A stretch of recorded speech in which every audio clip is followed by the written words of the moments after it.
Joining us now to continue our conversation about the auto industry and GM is Marsha Blackburn of Tennessee. What's an exit strategy look like to you as far as our involvement in General Motors? The exit strategy to me right now is something that looks very complex and convoluted. I think GM had the opportunity last fall to go through a structured bankruptcy and have Congress handle that, and they chose not to do that. And I think the Financial Times article, I see you've got Financial Times article on the desk, the Michael Levine article in Financial Times today about how Washington blew GM's bankruptcy really speaks to that. The question that people are asking right now was, hey, is there any example of where the government has come in, taken over a private company, turned it around, made it more profitable, pushed it back to health, and then have seen it reprivatized? And I think the answer on that one is no. So there are a lot of questions that are around this. There are many people who fear that this may not be a successful venture because instead of having individuals involved in the automotive industry making decisions, you're going to have bureaucrats making the decisions. So a lot of government intervention about day-to-day operations in GM, do you think?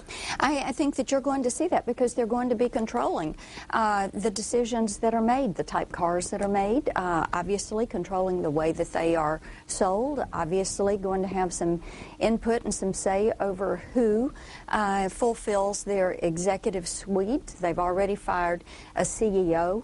That causes problems. Think about the airlines. What would have happened had you had the government going into Delta, United, American, airlines that filed bankruptcy and saying, look, these are the routes you're going to fly, these are the planes you're going to fly, these are the times of day that you're going to go, and these are the snacks that you're going to serve. And that causes individuals right now to look at this and go, well, you know, and maybe the opportunity was missed last fall and we've wasted a lot of government money, don't have a real return or a path forward, and now here we are looking at bankruptcy again. And some of us who were trying to get GM to move toward a structured bankruptcy because we wanted to save American jobs and save the American auto industry and do this last fall, and now we're looking at it and we're saying, well, they have allowed the federal government now to come in and dictate what their day-to-day is going to be and what their game plan is going to be. Representative Kucinich was talking about an overall industrial policy that was needed in the United States, not only for this industry but others. What would you say to that? I would disagree